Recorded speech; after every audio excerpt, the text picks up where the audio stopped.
ಕಾರ್ಕಳದ Parashurama theme park ವಿವಾದ ಪರಶುರಾಮ ವಿಗ್ರಹ ಅಸಲಿ ನಕಲಿ ಚರ್ಚೆ ನಡುವೆ ದಿಢೀರ್ ಬೆಳವಣಿಗೆ ಕಂಡು ಬಂದಿದೆ.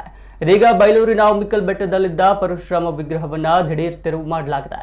ಇದರ ಜೊತೆಗೆ ಜನರ ಧಾರ್ಮಿಕ ಭಾವನೆಗೆ ಧಕ್ಕೆ ಮಾಡಿರುವುದಾಗಿ ಕಾಂಗ್ರೆಸ್ ವಕ್ತಾರ ಶುಭದರಾವ್ ಆರೋಪಿಸಿದ್ದಾರೆ. ಪರಶುರಾಮ ವಿಗ್ರಹ ನಕಲಿ ಎಂದು ಪ್ರತಿಭಟನೆ ನಡೆಸಿದ್ದ ಸಾಮಾಜಿಕ ಕಾರ್ಯಕರ್ತರು, ಕಾಂಗ್ರೆಸ್ ಮುಖಂಡರು, ಹಾಲಿ ಶಾಸಕ ಸುನಿಲ್ ಕುಮಾರ್ ಕನ್ನಡ ಸಂಸ್ಕೃತಿ ಸಚಿವರಾಗಿದ್ದಾಗ ಪರಶುರಾಮ ವಿಗ್ರಹ ನಿರ್ಮಾಣಗೊಂಡಿದ್ದು ಕಂಚಿನ ಪ್ರತಿಮೆ ನಿರ್ಮಿಸಿದ್ದಾಗಿ ಹೇಳಿಕೊಂಡಿದ್ದ ಸಚಿವರು ಫೈಬರ್ ಮೂರ್ತಿ ಅಳವಡಿಸಿ ಕಂಚಿನ ಪ್ರತಿಮೆ ಎಂದು ಸುಳ್ಳು ಹೇಳುತ್ತಿದ್ದಾರೆ ಎಂದು ಹೋರಾಟಗಾರರು ಆರೋಪಿಸಿದರು.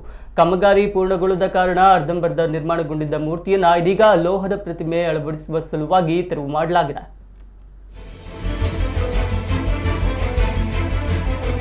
ನಾನು ಬೈಲೂರು ಉಮ್ಮಿಕಲ್ ಬೆಟ್ಟದ ಕೆಳಗಿದ್ದೇನೆ. ನಮ್ಮ ಹಿಂದೆಯಿಂದ ಕಾಣಿಸ್ತಾ ಇರೋದು ಅದು ಪರಶುರಾಮನ ಥೀಮ್ ಪಾರ್ಕ್. ಅಲ್ಲಿ ಬೆಟ್ಟವನ್ನು ನೋಡಿ, ನಿನ್ನೆ ನಾವು ಇದೇ ಜಾಗದಲ್ಲಿ ನಿಂತು ಇಲ್ಲಿ ವಿಡಿಯೋ ಮಾಡಿದ್ದೇವೆ. ಪರಶುರಾಮನ ಕೊಡಲಿ ಮತ್ತು ಬಿಲ್ಲು ಕಾಣ್ತಾ ಇತ್ತು.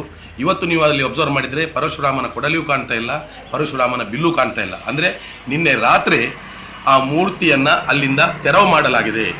ಈಗ ಇಲ್ಲಿ 100ಕ್ಕೆ 100 ಒಂದು ಸತ್ಯ ತಿಳಿಬೇಕು ಏನು ಹೇಳಿದರೆ, ಇಷ್ಟು ದಿವಸ ಸುಮಾರು 6-7 ತಿಂಗಳಿಂದ ಪರಶುರಾಮನ ಥೀಮ್ ಪಾರ್ಕ್ನಲ್ಲಿ ಇದ್ದ ಮೂರ್ತಿ ಅಥವಾ ಪ್ರತಿಮೆ ಅದು ನಕಲಿ ಅನ್ನುವಂಥದ್ದು ಈಗ 100ಕ್ಕೆ 100 ಸಾಬೀತಾಗಿದೆ. ಇದರಿಂದ ಇದರ ಫಲಿತಾಂಶ ಏನು ಅಂತ ಜನ ಅರ್ಥ